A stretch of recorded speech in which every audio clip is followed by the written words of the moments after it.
বলেন হে নবী আপনি বলে দিন যদি কোনো ব্যক্তি আমি আল্লাহ তাআলার ভালোবাসা পেতে চায়, কেউ যদি চায় আমি আল্লাহ তাআলা তাকে ভালোবাসি, তাহলে সে যেন ফাত্তাবিউনি, হে নবী আপনার অনুসরণ করে, আপনার সুন্নাতের ইত্তেবা করে, তাহলে আমি আল্লাহ তাআলা দুইটা পুরস্কার দেব। কয়টা পুরস্কার? জোরে বলেন কয়টা পুরস্কার? এক নম্বর পুরস্কার হলো যে আমি আল্লাহ তাআলা তাকে ভালোবাসবো।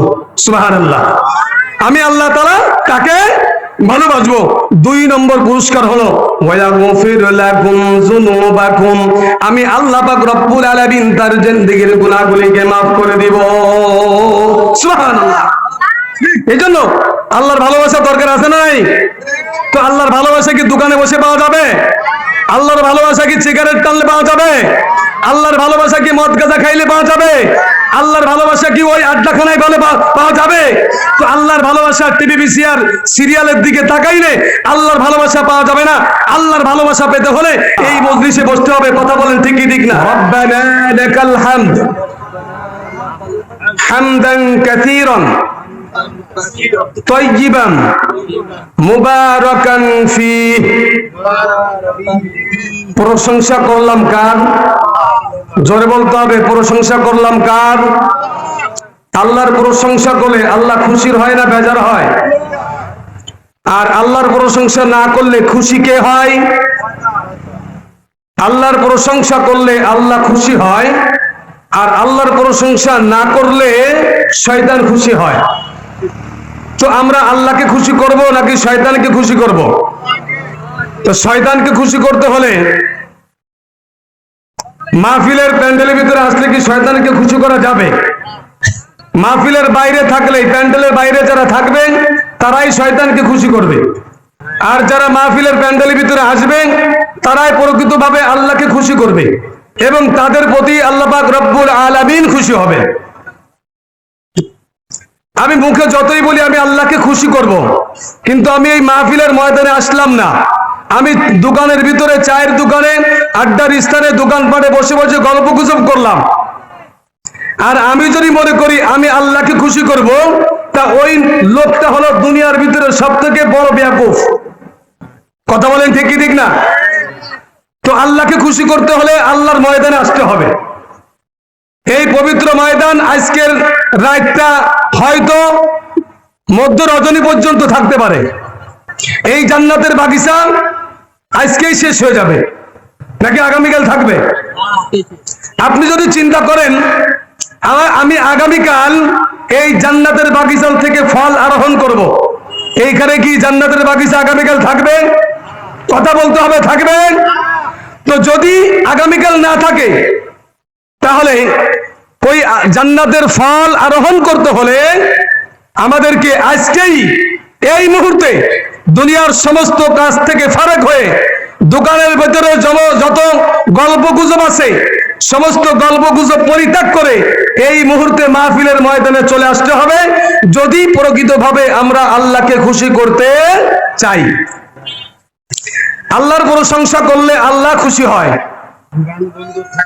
এই জন্য আমরা বেশি বেশি আল্লাহর প্রশংসা করব। প্রশংসা সবই কেবল তোমারি, প্রশংসা সবই কেবল তোমারি, রব্বুল আলামিন দয়ালু মেহেরবান করুণা ফুরন, দয়ালু মেহেরবান করুণা ফুরন, আর কেউ নয় তুমি মালিক শেষ বিচারের দিন, শেষ বিচারের দিন। প্রশংসা সবই কেবল তোমারি, প্রশংসা সবই কেবল তোমারি, রব্বুল আলামিন দয়ালু মেহেরবান করুণা ফুরন, দয়ালু মেহেরবান করুণা ফুরন, আর কেউ নয় তুমি মালিক শেষ বিচারের দিন, শেষ বিচারের দিন। চিল্লা বলেন ঠিক কি ঠিক না? মালিক ইয়াউমিদ্দিন, শেষ বিচারের মালিক কে? আল্লাহ যদি শেষ বিচারের মালিক হয়, আমাদের কি ওই শেষ বিচারের কাঠগড়ায় আল্লাহর দরবারে উপস্থিত হতে হবে? যদি আল্লাহর দরবারে উপস্থিত হতে হয় তো এই জান্নাতের বাগিচায় আমাদের বসতে হবে। শুরু থেকে নিয়ে শেষ পর্যন্ত যারাই বসবে আল্লাহ পাক রব্বুল আলামিন তার হাবিবের মাধ্যমে জানিয়ে দিলেন, এই জান্নাতের বাগিচায় আজকে যারাই বসবে আল্লাহ পাক রব্বুল আলামিন সকলকে মাফ করে দিবেন। জোরে সুবহানাল্লাহ। আল্লাহর হাবিব জনাবে মুহাম্মদুর রাসূলুল্লাহ সাল্লাল্লাহু আলাইহি ওয়াসাল্লাম এই মজলিসের একটা দৃষ্টান্ত বর্ণনা করেছেন। আল্লাহর নবী বিশ্ব নবী মুহাম্মদুর রাসূলুল্লাহ সাল্লাল্লাহু আলাইহি ওয়াসাল্লাম সাহাবীদেরকে ওয়াজ করতেছিলেন। হঠাৎ করে মজলিসের সামনে দিয়ে তিন যুবক হেঁটে যাইতেছে। মাহফিলের সামনে দিয়ে, প্যান্ডেলের সামনে দিয়ে চলে যাচ্ছে। মনে মনে চিন্তা করতেছেন, যেই হুজুর বয়ান করে তার সুরটা কেমন একটু দেখি, সুরটা যদি আমার পছন্দনীয় হয় তাহলে আজকে মাহফিলে বসবো, আর যদি সুরটা পছন্দনীয় না হয় তাহলে মাহফিলে বসবো না। তিনটা যুবক হাঁটতেছেন। হাঁটতে হাঁটতে মাহফিলের প্যান্ডেলের এই কিনারা থেকে ওই কিনারায় যা পর্যন্ত এক যুবক সাথে সাথে মাহফিলের ময়দানের ভিতরে বসে পড়লেন। আর এক যুবক দাঁড়িয়ে দাঁড়িয়ে চিন্তা ভাবনা করতেছেন, বসবো কি বসবো না, হুজুর যে কথা বলতেছেন কথাগুলো সহি কি সহি না, কথা সুন্দর কি সুন্দর না, হুজুরের কণ্ঠটা ভালো লাগে কি লাগে না, একটু চিন্তা ভাবনা করে দেখি। ওই লোকটা ওখানে দাঁড়িয়ে দাঁড়িয়ে কিছুক্ষণ পর্যন্ত এই আলোচনা শুনলেন। কিছুক্ষণ পরে ওই লোকটা বসে গেলেন। তিনি তো ওই যুবক মনে মনে চিন্তা করলেন, এখানে বসে কোনো লাভ নাই, বাড়িতে গেলে মোবাইলের ভিতরে হেডফোন কানের ভিতর লাগাইয়া একটু গান বাজনা শুনলে, একটু আড্ডা দিলে আমার একটু ভালো লাগবে। শয়তানকে খুশি করার জন্য এই মজলিসে না বসে ওই লোকটা চলে গেলেন দুনিয়ার সমস্ত মজলিসের ভিতরে, চায়ের দোকানে, আড্ডার ভিতরে বসে বসে গল্প গুজব করতেছেন। আরে মাহফিল শুনে কি হবে, মাহফিল তো কত হইতেছে, মানুষ তো নামাজি হয় না। যে কথাটা বলতেছে ও কিন্তু নামাজ পড়ে না। কথা বলে ঠিকই ঠিক না, জোরে বলতে হবে, কথা জোরে বলবেন। যে কথাগুলো বলে কিন্তু কি করে না, নামাজ পড়ে না। ও কিছুক্ষণ দূরে যায়, কিছু দূরে যায় এক চায়ের দোকানে বসে গল্প গুজব করতেছে। আরে হুজুররা কি কইব, হুজুররা কইব 5 ওয়াক্ত নামাজ পড়ো, সত্য কথা বলো, হজ করে যাকাত দাও, এই ভালো কথাগুলো বলবো। এই অনেক শুনেছি, এর শুনে লাভ নাই। হুজুররা এই ছাড়া কোনো কথা বলতেই পারে না। তো এই তিন যুবক যখন এই কাণ্ড করলেন, এই মুহূর্তে আল্লাহর নবী ওয়াজ করতেছিলেন, সাহাবীদেরকে নসিহত করতেছিলেন। হযরত জিবরাইল আলাইহিস সালাতু ওয়াস সালাম আগমন করলেন, আল্লাহর নবীকে বললেন, হে নবী, আপনাকে একটা সুসংবাদ আল্লাহর পক্ষ থেকে আমাকে দিয়ে পাঠিয়েছেন। আল্লাহ পাক রব্বুল আলামিন বলেন যে এই যুবক চিন্তা ভাবনা না করে এই মাহফিলের ময়দানে, এই মজলিসের ভিতরে বসে গেছে, ও চিন্তা করে নাই কোন হুজুর বয়ান করে, সুরটা কেমন, কথা কেমন, এ চিন্তা ভাবনা করে নাই। ও চিন্তা করছে কুরআন হাদিসের কথা যেহেতু হচ্ছে এখানে বসতে হবে, এখানে বসলে সব আছে, এই নিয়ত করে ওই লোকটা বসে গেছে। আল্লাহ পাক রব্বুল আলামিন ওই যুবককে মাফ করে দিয়েছেন। আরো জোরে বলি সুবহানাল্লাহ। এবং দ্বিতীয় যে যুবক একটু চিন্তা ভাবনা করছে বসবো কি বসবো না, আল্লাহর নবী সাহাবীদেরকে বলেন, আমার সাহাবীরা শোনো, হযরত জিবরাইল আলাইহিস সালাতু ওয়াস সালাম আমার কাছে এসে দুইটা সুসংবাদ জানিয়ে দিলেন, একটা দুঃসংবাদ জানাইলেন। প্রথম যেই যুবক চিন্তা ভাবনা না করে ওই মাহফিলের ময়দানে বসে গেছেন, আল্লাহ পাক রব্বুল আলামিন ওই যুবককেও আল্লাহ পাক রব্বুল আলামিন মাফ করে দিয়েছেন। দ্বিতীয় যেই যুবক একটু দাঁড়িয়ে চিন্তা ভাবনা করেছে সুরটা কেমন, কথা কেমন, এরপরে ওই যুবক মাহফিলের ময়দানে বসে পড়েছেন, আল্লাহ পাক রব্বুল আলামিন বলেন আমিও দ্বিতীয় যুবকটাকেও মাফ করে দিলাম। আরেকটা দুঃসংবাদ হলো, তৃতীয় যে যুবকটা মনে মনে চিন্তা করলেন মাহফিলের ময়দানে বসে কোনো লাভ নাই, চায়ের দোকানে বসি, ওইখানে বসলে কিছু গল্প গুজব করা যাবে, দুনিয়ার কোনো খবর আবার শোনা যাইব, এরা শুধু আখিরাতের কথা কইব, নামাজের কথা কইব, হজের কথা কইব, যাকাতের কথা কইব, সামনে রমজান মাস আসতেছে, রমজান মাসের কথা কইব, সত্য কথা বলতে বলবো, আর বিড়ি সিগারেট ইয়াবা যত জিনিস আছে সব জিনিস খাইতে নিষেধ করবে। অতএব ওইখানে যাই কোনো লাভ নাই। এই দোকানে বসে বসে কিছু গল্প গুজব করে সময় কাটিয়ে দিব।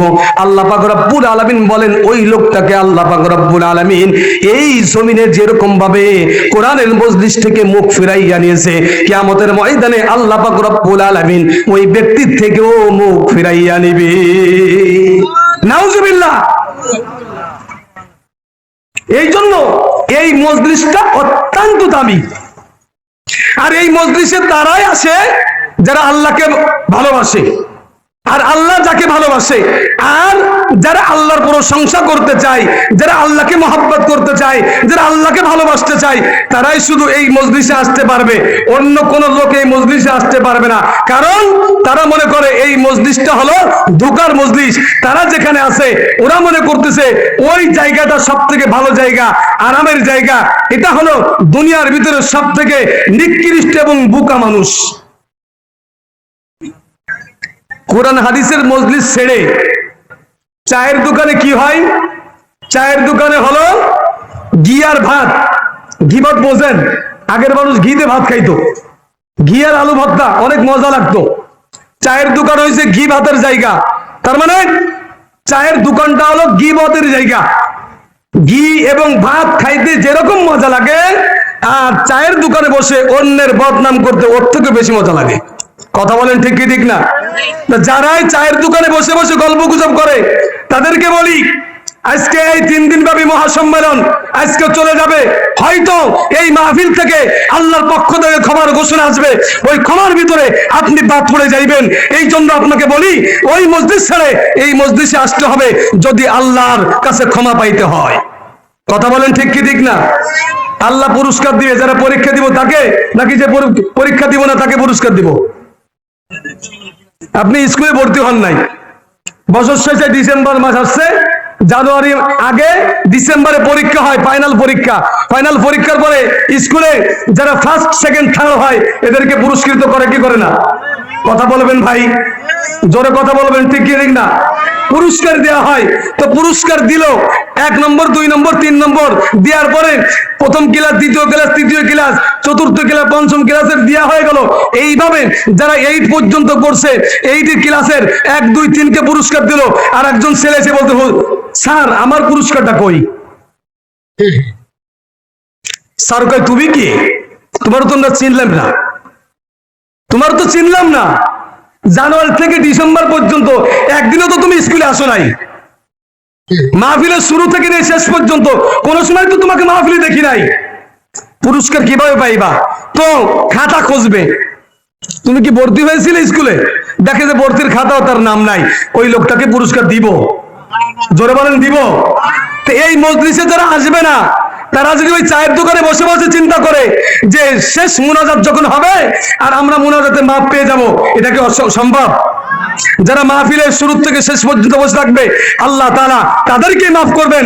যারা এই মাহফিলের বাইরে থাকবে তাদেরকে আল্লাহ তাআলা মাফ করবে না।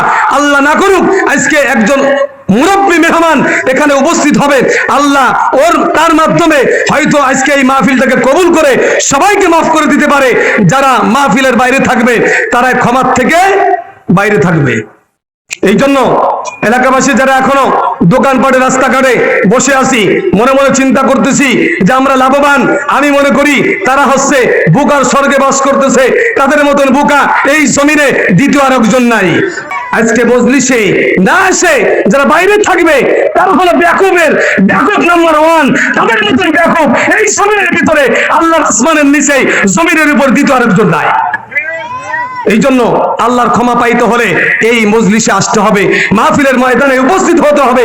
মাহফিলের ময়দানে আসবেন না আর তবারকের সময় তবারক নিয়ে মাফ পেয়ে যাবেন, এটা কোশ্চিন কালো সম্ভব? সারা বছর স্কুলে আসবেন না, ভর্তিও হবেন না, আবার ডিসেম্বর মাসে আসলে আপনি পুরস্কার নিতে আসবেন, আপনাকে যেরকম বেয়াকুব মনে করে মানুষ আপনাকে তাড়িয়ে দিবে, কিয়ামতের ময়দানে আল্লাহ পাক রব্বুল আলামিনও আপনাকে বেয়াকুব মনে করে আপনাকেও তাড়িয়ে দিবেন। এই জন্য আল্লাহর ক্ষমা যদি কেউ পেতে চায়, আল্লাহর দয়া যদি কেউ পেতে চায়, আল্লাহর মাগফিরাত যদি কেউ পেতে চায়, এই মাহফিলের ময়দানে আসতে হবে। ঠিক কি ঠিক না? এই জন্য সম্মানিত হাজিরিন, আল্লাহ পাক রব্বুল আলামিন কোরআন কারীমের ভিতরে বলেন, কুল ইন কুনতুম তুহিব্বুনাল্লাহ ফাত্তাবিউনি ইউহিব্বুকুমুল্লাহ ওয়া ইয়াগফির লাকুম যুনুবাকুম আল্লাহু গফুরুর রহিম। আমরা কি আল্লাহকে মহব্বত করি? কে কে ভালোবাসি আল্লাহকে? সবাই আল্লাহকে ভালোবাসি তো? লিল্লাহি তাকবীর, লিল্লাহি তাকবীর। আল্লাহ ভাইদেরকে কবুল করুক, সকল বলে আমিন। তো আল্লাহ পাক রব্বুল আলামিন বলেন, হে নবী, আপনি দুনিয়ার সমস্ত মুসলমানদেরকে জানিয়ে দিন, তারা যদি আমি আল্লাহকে ভালোবাসতে চাই আর তারা যদি আমি আল্লাহর ভালোবাসা পেতে চাই, তাহলে ইন কুনতুম তুহিব্বুনাল্লাহ, তারা যেন আপনাকে মুহাব্বত করে, আপনার ইত্তেবা করে, আপনার সুন্নাত অনুসরণ করে। তাহলে আমি আল্লাহ তাআলা দুইটা পুরস্কার দেব। কয়টা পুরস্কার? আল্লাহকে পেতে হলে মহব্বত করতে হবে কাকে? রসুলকে। আল্লাহকে পেতে হলে মহব্বত করতে হবে কাকে? সবাই জোরে বলেন কাকে? আল্লাহর ভালোবাসা যদি পেতে চাও, আল্লাহর বেশি ভালোবাসা যদি পেতে চাই, মহব্বত করতে হবে কাকে? ভালোবাসতে হবে কাকে? তো রসুলকে যদি ভালোবাসি, আল্লাহকে, আল্লাহর ভালোবাসা আমরা পেয়ে যাব। আল্লাহ পাক রব্বুল আলামিন বলেন, তাকে আমি আল্লাহ তাআলা দুইটা পুরস্কার দিব। ওয়া ইয়াগফির লাকুম যুনুবাকুম, আমি আল্লাহ তাআলা তারপরে খুশি হয়ে আমি আল্লাহ তাআলা তার জিন্দেগীর সমস্ত গুনাহগুলোকে মাফ করে দিব। আরো জোরে বলেন সুবহানাল্লাহ। তাহলে আল্লাহর ক্ষমা পাইব কারা? যারা আল্লাহর দলভুক্ত হবে। আল্লাহু ওয়ালিয়্যুল্লাযীনা আমানু ইউখরিজুহুম মিনায-যুলুমাতি ইলান-নূর والذين كفروا أولياؤهم الطاغوت يخرجونهم من النور إلى الظلمات। আল্লাহ পাক রব্বুল আলামিন বলেন, আল্লাহু ওয়ালিয়্যুল্লাযীনা আমানু ইউখরিজুহুম মিনায-যুলুমাতি ইলান-নূর। তোমরা দুনিয়ার মানুষেরা যদি আমি আল্লাহ পাক রব্বুল আলামিনকে ওলি বানাও, অভিভাবক বানাও, আমি আল্লাহ তাআলা তোমাদেরকে অন্ধকার থেকে টানিয়া আমি আল্লাহ তাআলা জান্নাতের রাস্তা দেখাই দেব। আর যদি তোমরা আমি আল্লাহ তাআলাকে অভিভাবক না বানাইয়া, আমি আল্লাহ তাআলাকে রব না বানাইয়া শয়তানকে যদি রব বানাও, তাহলে শয়তান তোমাদেরকে আলোর রাস্তা থেকে টানিয়া ওই শয়তান তোমাদেরকে জাহান্নামের অন্ধকারের ভিতরে ফেলে দিবে। আমরা কাকে বন্ধু বানাইতে চাই? আল্লাহকে বন্ধু বানাইতে চাই। তো আল্লাহকে বন্ধু বানাইতে হলে, আল্লাহর মহব্বত পেতে হলে, আল্লাহর ভালোবাসা পেতে হলে রসুলের ইত্তেবা করা লাগবে, রসুলের সুন্নাতের অনুসরণ করা লাগবে, রসুলকে মানা লাগবে। আল্লাহ পাক রব্বুল আলামিন বলেন, ওয়া ইয়াগফিরু লাকুম যুনুবাকুম ওয়াল্লাহু গফুরুর রহিম। ये कलामे जिंदा कुरान हकीम हिकमत यूला यज़ालस्तु कदीम। ये कलामे जिंदा कुरान हकीम हिकमत यूला यज़ालस्तु कदीम। जमीउल मा फिल कुरान हकीम हिकमत यूला यज़ालस्तु कदीम। अल्लाह अल्लाह ये क्या मुबारक नाम है, अल्लाह अल्लाह इसे शीरीन नाम। अल्लाह अल्लाह क्या मुबारक नाम है, अल्लाह अल्लाह आशिकों का कम है। अल्लाह अल्लाह क्या मुबारक नाम है, अल्लाह अल्लाह आशिकों का कम है। আল্লাহকে ডাকবে তারা যারা আল্লাহর পাগল হবে। কথা বলেন ঠিক কি ঠিক না? আল্লাহর ভালোবাসা পাবে যারা, যারা রসুলকে মহাব্বত করবে। আর রসুলকে মহাব্বত করতে হলে রসুলের সুন্নাতের অনুসরণ করতে হবে। ফাত্তাবিউনি ইউহিব্বুকুমুল্লাহ। আল্লাহ পাক রব্বুল আলামিন বলেন, প্রথম নম্বর পুরস্কার হলো, যদি কোনো ব্যক্তি আমি আল্লাহ তাআলার ভালোবাসা পেতে চাই, আমি আল্লাহ তাআলার ভালোবাসা পেতে চাই, আমি আল্লাহ তাআলাকে ভালোবাসতে চাই, তার প্রথম কাজ হলো আমার রসুল মুহাম্মাদুর রাসূলুল্লাহ সাল্লাল্লাহু আলাইহি ওয়াসাল্লামের ইত্তেবা করা, রসুলের অনুসরণ করা, রসুলকে মানা, রসুলের সুন্নাতের অনুসরণ করা। ফাত্তাবিউনি ইউহিব্বুকুমুল্লাহ। আল্লাহ পাক রব্বুল আলামিন দুইটা পুরস্কার দিবেন। এক নম্বর পুরস্কার হলো আমি আল্লাহ পাক রব্বুল আলামিন তাকে মহব্বত করব। যদি কোনো ব্যক্তি আল্লাহর ভালোবাসা পেতে চাই, ভাই আমার দিকে একটু খেয়াল করেন, কথা মনোযোগ সহকারে শোনেন, আমলের নিয়তে শোনেন, আপনারও ফায়দা হবে, আমারও ফায়দা হবে। আল্লাহ বলেন, হে নবী আপনি বলে দিন, যদি কোনো ব্যক্তি আমি আল্লাহ তাআলার ভালোবাসা পেতে চাই, কেউ যদি চায় আমি আল্লাহ তাআলা তাকে ভালোবাসি, তাহলে সে যেন ফাত্তাবিউনি, হে নবী আপনার অনুসরণ করে, আপনার সুন্নাতের ইত্তেবা করে, তাহলে আমি আল্লাহ তাআলা দুইটা পুরস্কার দিব। কয়টা পুরস্কার? জোরে বলেন কয়টা পুরস্কার? এক নম্বর পুরস্কার হলো যে আমি আল্লাহ তাআলা তাকে ভালোবাসবো। সুবহানাল্লাহ, আমি আল্লাহ তাআলা তাকে ভালোবাসবো। দুই নম্বর পুরস্কার হলো ওয়ায়াগফির লাকুম যুনুবাকুম, আমি আল্লাহ পাক রব্বুল আলামিন তার জিন্দেগীর গুনাহগুলিকে maaf করে দিব। সুবহানাল্লাহ। এইজন্য আল্লাহর ভালোবাসা দরকার আছে না নাই? তো আল্লাহর ভালোবাসা কি দোকানে বসে পাওয়া যাবে? আল্লাহর ভালোবাসা কি সিগারেট টানলে পাওয়া যাবে? আল্লাহর ভালোবাসা কি মদ গাঁজা খাইলে পাওয়া যাবে? আল্লাহর ভালোবাসা কি ওই আড্ডাখানায় বলে পাওয়া যাবে? তো আল্লাহর ভালোবাসা টিভি বিসিআর সিরিয়ালের দিকে তাকাইলে আল্লাহর ভালোবাসা পাওয়া যাবে না। আল্লাহর ভালোবাসা পেতে হলে এই মজলিসে বসতে হবে। কথা বলেন ঠিক কি ঠিক না? সমাজটা নষ্ট হয়ে গেছে, স্বামী স্ত্রীর ভিতরে মিল নাই। আমি নামাজ পড়ি কিন্তু নামাজের ভিতরে মজা পাই না। আল্লাহর কোরআনের কথা শুনি, তার ভিতরে মজা পাই না। তার ভিতরে এক নম্বর কারণ হলো আপনার স্বামী স্ত্রীর ভিতরে যে মিল থাকার কথা, স্বামী স্ত্রীর হক, স্ত্রী স্বামীর হক আদায় করবে, আল্লাহ পাক রব্বুল আলামিন স্বামী স্ত্রীর মধ্যে মিল মোহাব্বত পয়দা করে দিবেন।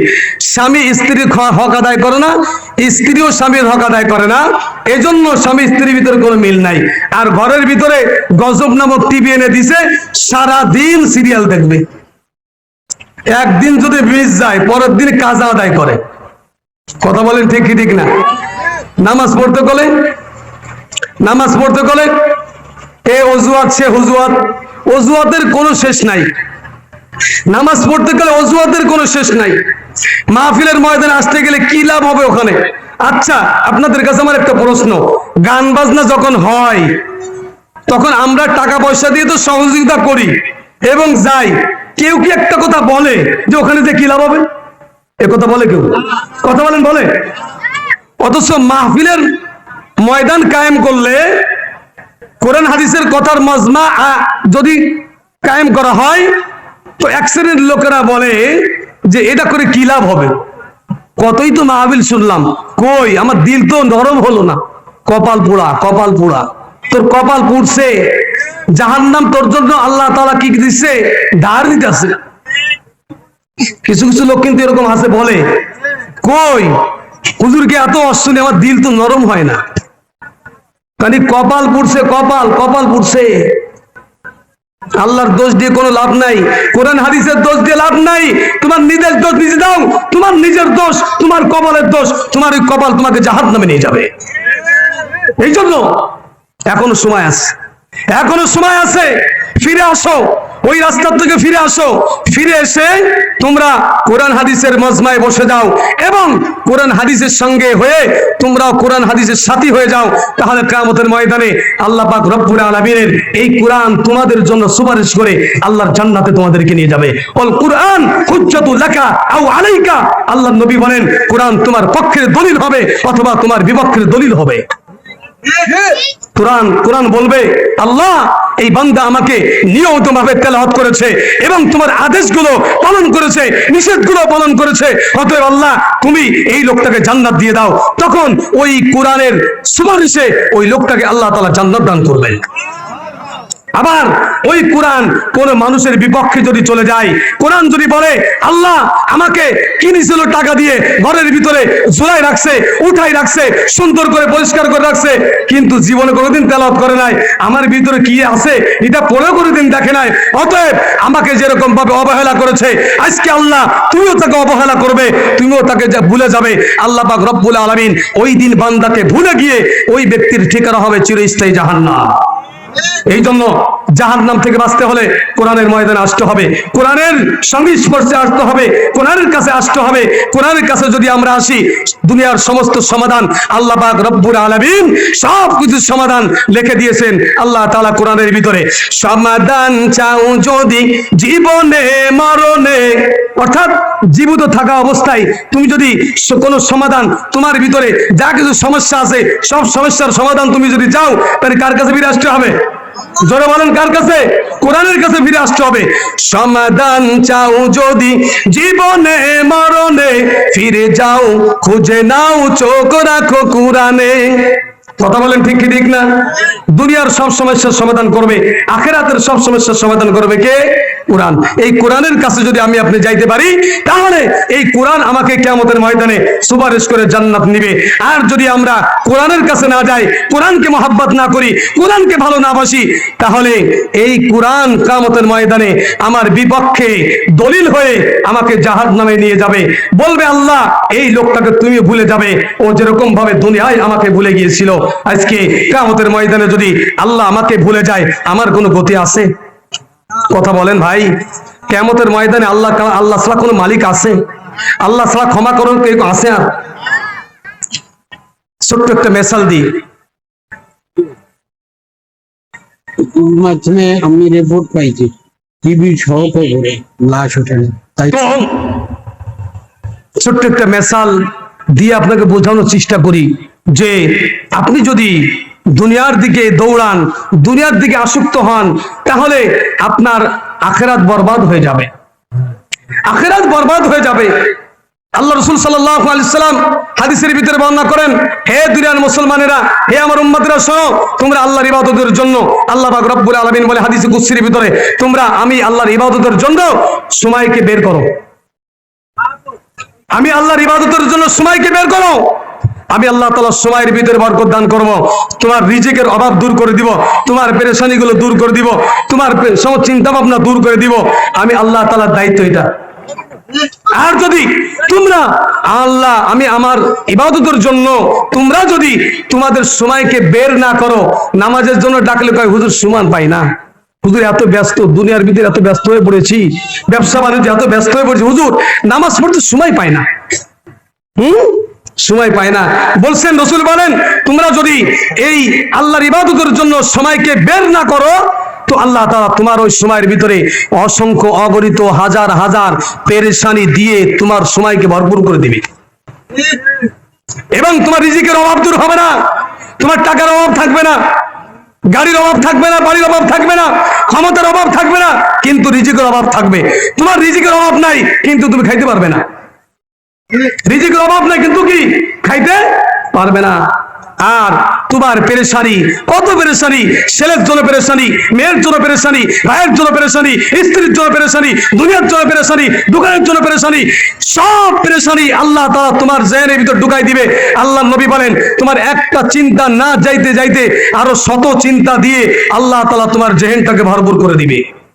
তাহলে আল্লাহ রাসূলের কথা হলো, তোমরা যদি আমার ইবাদতের জন্য সময় বের করো, আমি আল্লাহ তাআলা সময়ের ভিতরে বরকত দান করব, তোমাদেরকে আমি আল্লাহ তাআলা তোমাদের রিজিকের অভাব দূর করব এবং তোমাদের পেরেশানি দূর করব। ভাই আমরা সবাই চাই পেরেশানি মুক্ত জীবন, সবাই চাই পেরেশানি মুক্ত। ডাক্তারের কাছে গেছেন, ডাক্তার কয় ভাই আপনি কি চিন্তা করেন? ভাই চিন্তা তো একটু করা লাগে, ছেলেটারে লেখাপড়া শিখেছি, মেয়েটা কলেজে পড়ে, এদের জন্য একটু ভবিষ্যতে কিছু করার চিন্তা ভাবনা আছে। তো চিন্তা করতে করতে এখন ডাক্তার সাহেব প্রতিদিন তাকে দামি দামি ওষুধ দিতেছে, এক সপ্তাহ পর পর যাইতেছে, 3 মাস লাগাতার যাওয়ার পরে দেখে যে আগেও যায় এখনো কোনো পরিবর্তন নাই। তো ডাক্তার সে বলতেছে, ভাই এই 3 মাস কেন, 3000 বছর যদি হায়াত আপনাকে আল্লাহ দেয়, আর আপনি যদি এইভাবে লাগাতার ওষুধ খেয়ে থাকেন আর ওই চিন্তা ভাবনা করে থাকেন, আল্লাহ অসুখ কোনোদিনও সারবে না। চিন্তার কোনো ওষুধ আছে ভাই? তা আমরা যদি চিন্তা মুক্ত জীবন গড়তে চাই, রসুলের জীবনকে ফলো করব, রসুল বলেন রসুলের সুন্নাতের অনুসরণ করব, রসুল বলেন আল্লাহ বলতেছেন আমার ইবাদতের জন্য সময়কে বের করো। এখন জোহরের আজান হয়েছে, কোনো কাজ নাই, নামাজ আগে, তারপরে কাজ। তো আল্লাহ তাআলা তোমার কাজের ভিতরে বরকত দান করবেন, তোমার পেরেশানি মুক্ত জীবন দান করবেন, আল্লাহ তাআলা তোমার রিজিক মুক্ত জীবন দান করবেন, আল্লাহ তাআলা অভাব মুক্ত জীবন দান করবেন। এটা আল্লাহ পাক রব্বুল আলামিনের ওয়াদা। কার ওয়াদা? আমাদের মুখের মতন কি আল্লাহর মুখ? আমরা এখন একটা কই, একটু পরে আরেকটা কই, সই নিছে কিন্তু সই বাতিল হয়ে যায়, আছে না নাই? হ্যাঁ, আল্লাহর কথা কি আমাদের কথার মতন? আল্লাহ বললে এটা কি সত্য না মিথ্যা? আল্লাহর কথা বিশ্বাস হয় আমাদের? কার কার বিশ্বাস হয়? আল্লাহু আকবার। আল্লাহ তাআলা আমাদের সকলকে কবুল করুক।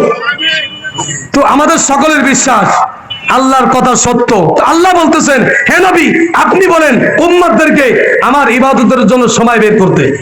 যদি সময় বের করে, 1 নম্বর চিন্তা মুক্ত জীবন দান করব, 2 নম্বর অভাব মুক্ত জীবন দান করব, 3 নম্বর পেরেশানি মুক্ত জীবন দান করব, আর আমি আল্লাহ তাআলা সময়ের ভিতরে বরকত দান করব। আর যদি কোনো ব্যক্তি আমার ইবাদতের জন্য সময় বের করতে পারে না, ওই অফিসের জন্য সময় দিতে পারে, দোকানের জন্য সময় দিতে পারে, ছেলের জন্য সময় দিতে পারে, ব্যবসার জন্য সময় দিতে পারে, মেয়ের জন্য সময় দিতে পারে, সংসারের জন্য সময় দিতে পারে, ওই চায়ের দোকানে বসে আড্ডা দেওয়ার জন্য সময় ব্যয় করতে পারে, আমার ইবাদতের জন্য সময় ব্যয় করতে পারে না, আমি আল্লাহ তাআলা তার জিন্দেগির ভিতরে কোশ্চিন কালেও পেরেশানি মুক্ত জীবন দিব না। তার জিন্দেগি থেকে পেরেশান মুক্ত সে হতে পারবে না। আর রিজিক থাকবে, রিজিকের অভাব থাকবে না, তবে সে রিজিক খাইতে পারবে না। আর আল্লাহ তাআলা রাসূল বলেন, আল্লাহ পাক রব্বুল আলামিন একটা পেরেশানি কোনো মতে কেটে উঠছেন, একটা বিপদ কেটে উঠতে না উঠতে আরো 2টাই বিপদ সামনে এসে উপস্থিত। এটা কার কথা? জোরে বলেন কার কথা? তো আল্লাহর হুকুম মানব তো ইনশাআল্লাহ। আল্লাহর নবী বিশ্বনবী মুহাম্মদ রাসূলুল্লাহ সাল্লাল্লাহু আলাইহি ওয়াসাল্লাম একটা হাদিস বর্ণনা করেছেন। হাদিসের ভিতরে 6টা আমলের কথা বলছেন। কয়টা আমল? জোরে বলেন। আমরা আজকে 6টা আমল শিখব এবং আমল করার চেষ্টা করব। যদি আমরা এই 6টা আমল শিখি এবং আমল করার চেষ্টা করি, তাহলে আজকের এই মাহফিল সার্থক, আমাদের শোনা এবং বলা আল্লাহর দরবারে কবুল হবে। আল্লাহ তাআলা কবুল করুক, সকলে বলি আমিন। আল্লাহর হাবিব মুহাম্মদ রাসূলুল্লাহ সাল্লাল্লাহু আলাইহি ওয়াসাল্লাম একদিন ফজরের নামাজে আসতে লেট করছে। ফজরের নামাজের সময় এখন 6:10, 5, কোন মসজিদে 5 বা 10 এরকম জামাত হচ্ছে। তো ইমাম সাহেব আসতে লেট করতেছে, আসে না, 10 বাজে গেছে, ইমাম সাহেব আসে না। তো আমাদের মুসল্লিদের অবস্থা হলো এমন যে ইমাম যদি সঠিক সময় না আসে, আমরা তারপরে ক্ষিপ্ত হয়ে যাই। কিন্তু এটা রাসূলের আদর্শ না, এটা রাসূলের কি না? আদর্শ না। হতে পারে, এমন হতে পারে যে তিনি ওযু করে সুন্নাত পড়ে নামাজের জন্য ওয়েট করতেছে, হঠাৎ করে তার জরুরত আসতে পারে না, যে বাথরুম চাপছে, এমন চাপছে যে ওই বাথরুমে নিয়ে এসে নামাজ পড়লে তার নামাজ হবে না, কষ্ট হবে। তো উনি গেলেন, 2 মিনিট সময় নেই বাথরুমে, কিন্তু 2 মিনিট কেন, 5 মিনিটই বাথরুম সারে নাই, 5 মিনিট লেট হয়ে গেছে। তো আমরা মুসল্লিরা ইমামের পরে কি হয়? ক্ষিপ্ত হয়ে যায়। অনেক সময় এমনও হয়, ভাই ঘুম মানে মানুষের মৃত্যু, ঘুমে তো উঠতে পারে নাই, হুজুর আপনাকে টাকা দিয়ে রাখা হয়েছে কিসের জন্য? টাকার বড়াই দেখাই। নাউজুবিল্লাহ। আল্লাহ তাআলা এই সমস্ত ভাইদেরকে হিদায়াত দান করুক, এই সমস্ত কথার থেকে আল্লাহ তাআলা আমাদেরকে হেফাজত করুক।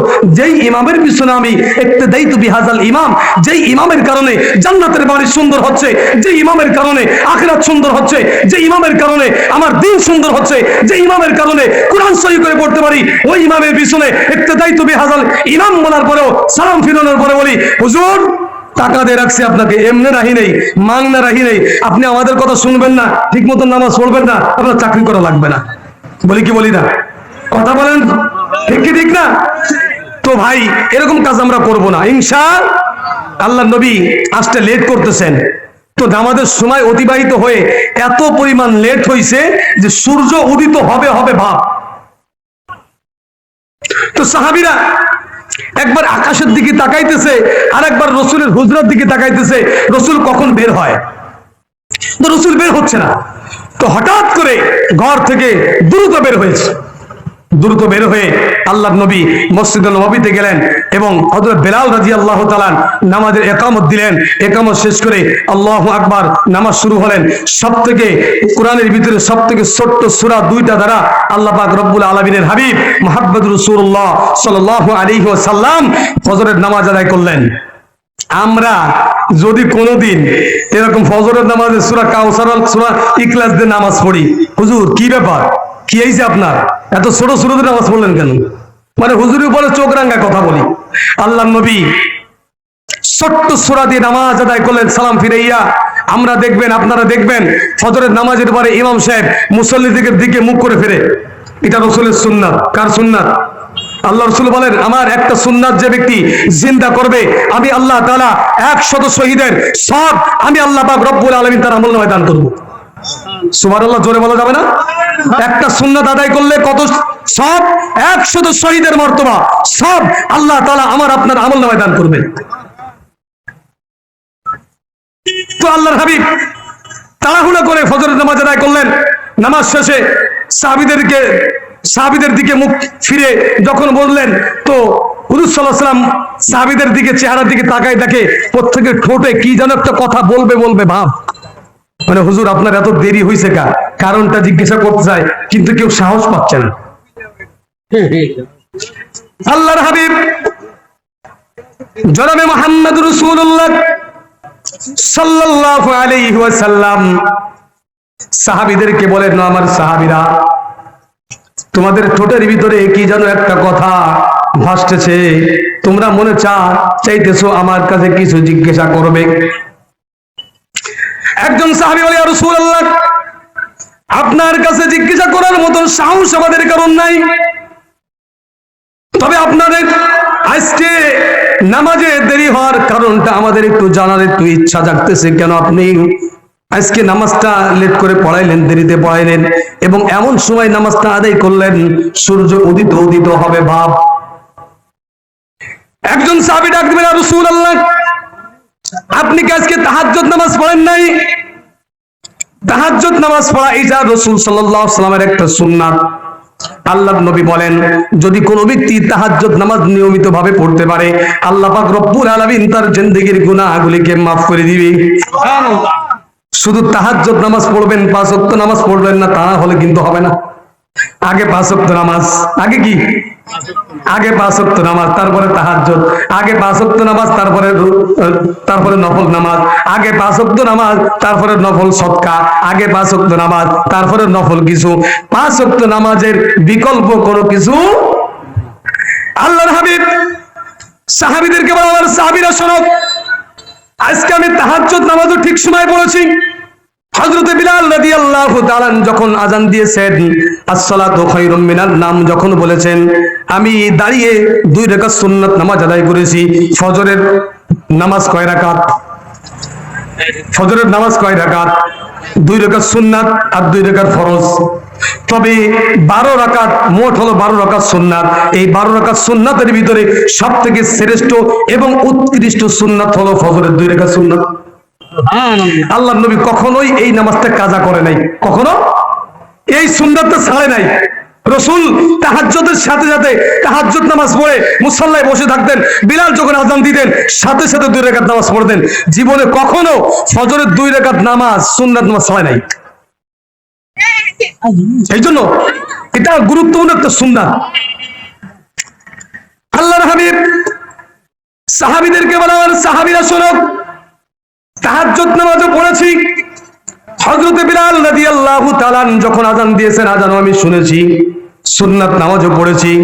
আমি একটু বিশ্রামের জন্য আমি মাথাটা একটু বালিশের কাছে নিয়ে বালিশের সাথে আমার মাথাটা একটু মিলাইলাম, সাথে সাথে আমার চোখটা বন্ধ হয়ে গেছে।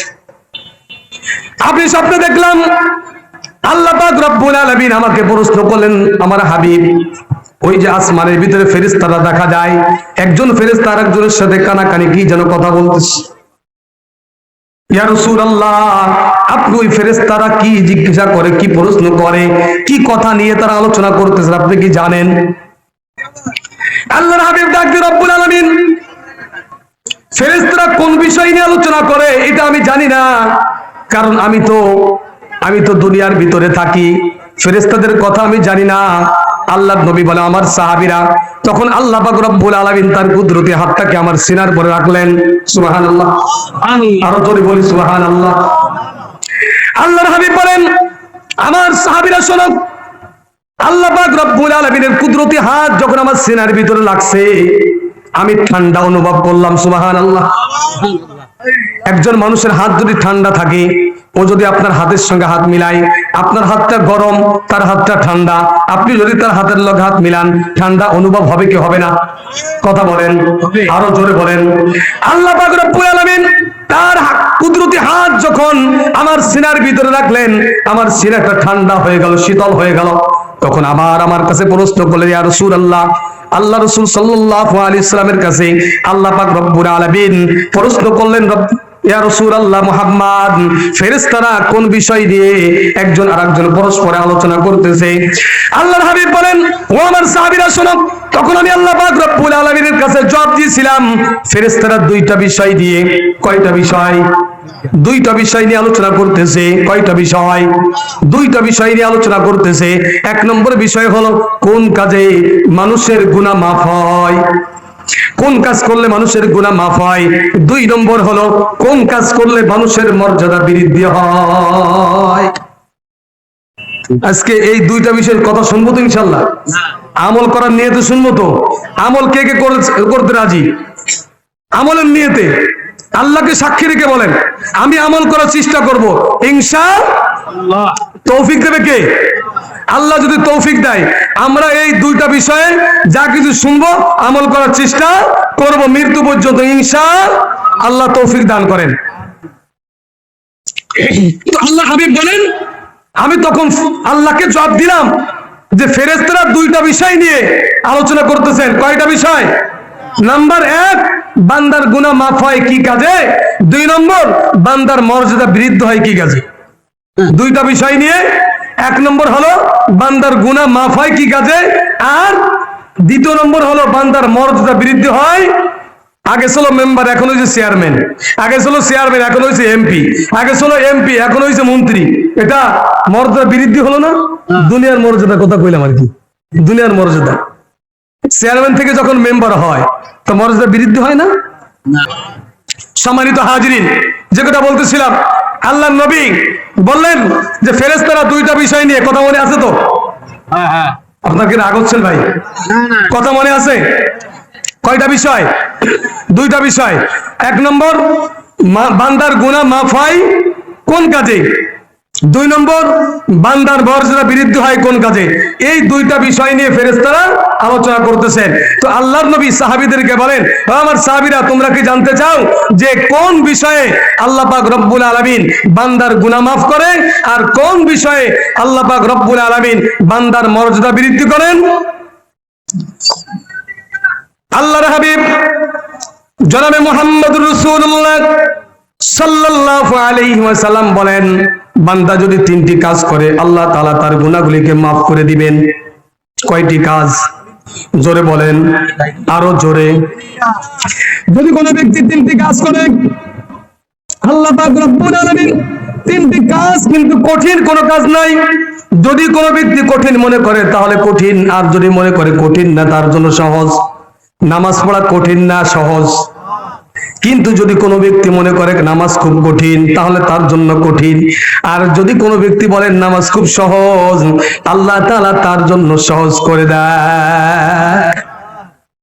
আল্লাহর ইবাদতের ভিতরে নামাজ এমন একটা ইবাদত, যেই ইবাদত করতে কেউ নিষেধ করে না। নিষেধ করে? কেউ নিষেধ করে? তো এমন একটা ইবাদত যারা করে না, তারা মনে করে নামাজ না পড়লে মনে হয় ভালো। তো এমন তিনটি কাজ, যে তিনটি কাজ করলে, তবে আগেই কথা বলেছি, নামাজ বিনে এই তিনটি কাজ করলে লাভ হবে না। আগে নামাজ, আগে কি? আগে নামাজ। 5 ওয়াক্ত নামাজ আগে পড়তে হবে, এরপরে আয়াতুল কুরসি ফরজ নামাজের পরে পড়বেন, এরপরে আজানের জবাব দিবেন, এরপরে ওযু শুরুতে মেসাক করবেন, এরপরে ওযু শেষে কালিমা শাহাদাত পড়বেন। আপনি নামাজ পড়েন না, কিন্তু ওযু শুরুতে ওযু করার আগে মেসাক করেন, ওযু শেষে কালিমা শাহাদাত পড়েন, আবার ফরজ নামাজ না পড়া বসে বসে আয়াতুল কুরসি পড়েন, আবার আজানের জবাব দেন। আল্লাহ আপনাকে জান্নাত দিব? কথা বলেন, আগে ফরজ তারপরে নফল। আগে কি? আগে ফরজ তারপরে নফল। সবার উপরে হলো ফরজ, অর্থাৎ যা কিছু আমলের কথা বলা হচ্ছে এর গুরু হলো ফরজ। ফরজ না করলে এই আমলগুলো কোনো ধর্তব্য না। ফরজ আদায় করার পরে, অর্থাৎ 5 ওয়াক্ত নামাজ পড়ার পরে এই 4টি আমল করলে জান্নাত আহ্বান করবে। আর 5 ওয়াক্ত নামাজ পড়ার পরে যদি কোনো ব্যক্তি 3টি কাজ করে, কয়টি কাজ? আল্লাহর হাবিব জনাবে মুহাম্মদ রাসূলুল্লাহ সাল্লাল্লাহু আলাইহি ওয়াসাল্লাম বলেন, যদি কোনো ব্যক্তি 3টি কাজ করে আল্লাহ তাআলা তার গুনাহগুলিকে মাফ করে দিবে। তার ভিতরে প্রথম নম্বর হলো, যদি কোনো বান্দা উত্তম রূপে ওযু করে, সুবহানাল্লাহ, যদি কোনো ব্যক্তি ভালোভাবে উত্তম রূপে ওযু করে, আল্লাহ পাক রব্বুল আলামিন ওই ওযুর কারণে আল্লাহ তাআলা তার হাতের গুনাহগুলিকে maaf করে দেয়। আল্লাহ পাক রব্বুল আলামিন তার চেহারার গুনাহগুলিকে maaf করে দেয়। আল্লাহ তাআলা তার পায়ের গুনাহগুলিকে maaf করে দেয়। ওযুর যেই অঙ্গ প্রত্যঙ্গগুলো ধৌত করা হলো ওযুর পানি দ্বারা, ওই অঙ্গ প্রত্যঙ্গের দ্বারা যেই গুনাহগুলি হয়েছে আল্লাহ পাক রব্বুল আলামিন উত্তম রূপে ওযু করার দ্বারা আল্লাহ পাক রব্বুল আলামিন তার গুনাহগুলিকে maaf করে দিবে। আমরা মসজিদের ভিতরে আসি, 2 মিনিট নামাজের সময় নিয়ে আল্লাহকে বোঝাই, আল্লাহ তোমার ইবাদত করতে আসছি, তবে বেশি সময় তোমাকে দিতে পারবো না।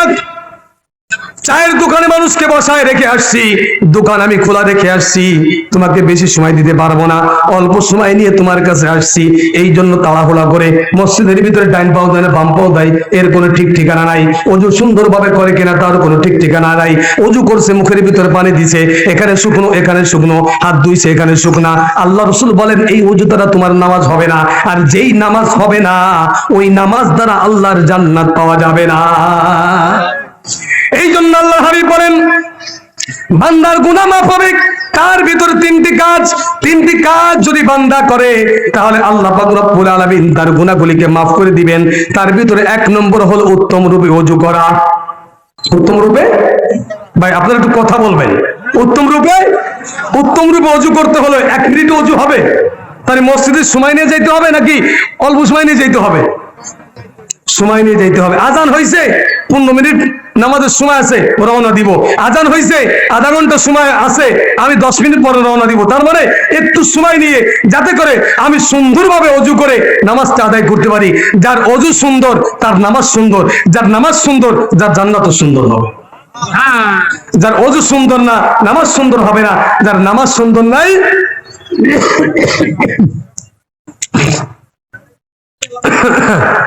সে আল্লাহর জান্নাতেও যাইতে, কথা বলেন, জান্নাতে যাইতে। 1 নম্বর আমল হলো কি? উত্তম রূপে ওযু করা। 2 নম্বর আমল পায়ে হেঁটে মসজিদে যাওয়া।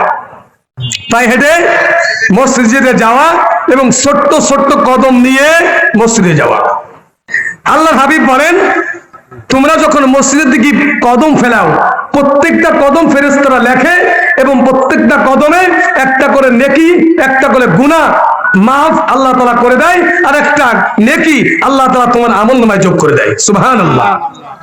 3 নম্বর আমল হলো মসজিদে ফরজ নামাজের পরে কিছুক্ষণ সময় মসজিদে বসে থাকা। সুন্নাত নামাজ পড়ে কিছু সময় মসজিদে বসে থাকা, সুন্নাত পড়ে নামাজের জন্য অপেক্ষা করা। তাহলে আল্লাহ রাসূল বলেন, কোন ব্যক্তি যদি নামাজের জন্য অপেক্ষা করে আল্লাহ তাআলা নামাজ পড়লে নামাজ কবুল হবে কি হবে না এটা কোনো গ্যারান্টি নাই। তবে নামাজের জন্য যেই বান্দা অপেক্ষা করবে আল্লাহ তাআলা কবুল নামাজের সব তার আমলনামায় দান করবে।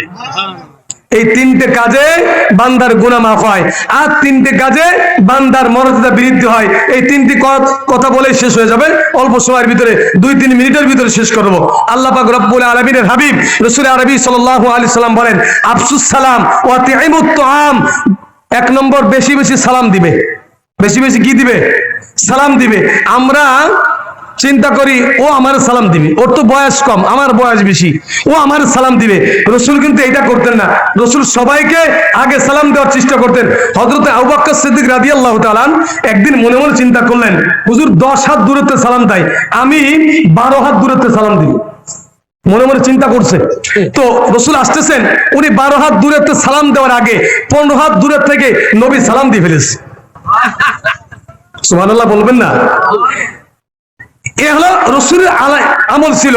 অর্থাৎ আমরাই আমল করব, আমরা সালাম দেব, কে আমাকে সালাম দিল এটা আমি দেখবো না, আমি সবাইকে সালাম দেব ইনশাআল্লাহ। 2 নম্বর আমল হলো ওয়াতি'মুত তাআম, আমরা মানুষকে খানা খাওয়াইব। তবে 3 দিনের খানা, 40 খানা, বাৎসরিক খানা, এই খানা না। আমরা খানা বলতে বুঝাই বাপ মারা গেছে 3 দিনের দিন খাওয়াইতে হবে, 40-এ খাওয়াইতে হবে, বছরে বাপ মরার দিন খাওয়াইতে হবে, এই খানা না। বলছেন খানা খাওয়া, তার মানে তুমি যে কোনো মানুষকে যে কোনো সময় যে খানা, 1 কাপ চা খাইলে, একটা বিস্কুট খাওয়াইলে, কোনো কারণ ছাড়া মানুষকে যদি তুমি খানা খাওয়াও, আল্লাহ তাআলা তোমার মর্যাদাকে বৃদ্ধি করে দিবেন। 1 নম্বর হলো বেশি বেশি সালাম দেওয়া। সালাম দিলে রসুল বলেন যে আগে সালাম দিবে সে অহংকার থেকে মুক্ত হবে এবং আল্লাহ তাআলা তার মর্যাদাকে বৃদ্ধি করে দিবেন। 2 নম্বর আমল হলো যে কোনো কারণ ছাড়া মানুষকে খানা খাওয়ানো। 3 নম্বর আমল আল্লাহ পাক রব্বুল আলামিন কোরআনের ভিতরে বলেন ফাতাহাজ্জাদ বিহি নাফিলাতান লাকা আসা আইয়াবআসাকা মাকামান মাহমুদা। فتهجد به نافلة لك عسى أن يبعثك ربك مقاما محمودا। আল্লাহ পাক রব্বুল আলামিন নবীকে ডাক দিয়ে বলে, হে নবী, আপনি এমন সময় নামাজ আদায় করবেন যেই সময় পৃথিবীর সমস্ত মানুষ ঘুমিয়ে থাকে, দিনের বেলায় না রাত্রে বেলায়। তার মানে তাহাজ্জুদ নামাজ, দুনিয়ার সমস্ত মানুষ যখন ঘুমিয়ে থাকবে, তুমি উঠে আল্লাহর কুদরতি ভাই সিজদা করবে, আল্লাহকে হাজির নাজির জেনে আল্লাহর কুদরতি ভাই যখন বান্দা সিজদা করবে, আল্লাহ পাক রব্বুল আলামিনের হাবিব বলেন আল্লাহ পাক রব্বুল আলামিন তার মর্যাদাকে বৃদ্ধি করে দিবেন। তাহলে কয়টা কাজে মর্যাদা বৃদ্ধি হয়? 1 নম্বরে বেশি বেশি সালাম দেওয়া, 2 নম্বরে মানুষকে কোনো কারণ ছাড়া খানা খাওয়ানো, 3 নম্বরে রাতের গভীরে উঠে আমরা তাহাজ্জুদ নামাজ আদায় করব। আর 3টা কাজে গুনাহ মাফ হয়। 1 নম্বর উত্তম রূপে ওযু করা, 2 নম্বর পায়ে হেঁটে মসজিদে যাওয়া, 3 নম্বর নামাজের পরে মসজিদে কিছু সময়ের জন্য বসে থাকা। এই আমল যদি 2টা করি, 6টা আমল যদি কোনো ব্যক্তি করে, আল্লাহর হাবিব বলেন আল্লাহ পাক রব্বুল আলামিন তার গুনাহগুলিকে মাফ করে দিবে। আমল করবো তো ইনশাআল্লাহ? ইনশাআল্লাহ আল্লাহ তাআলা আমাদের কবুল করুক। যে আমলগুলো, যে কথাগুলো বললাম, আমাকে সর্বপ্রথম আমল করার তৌফিক দান করেন।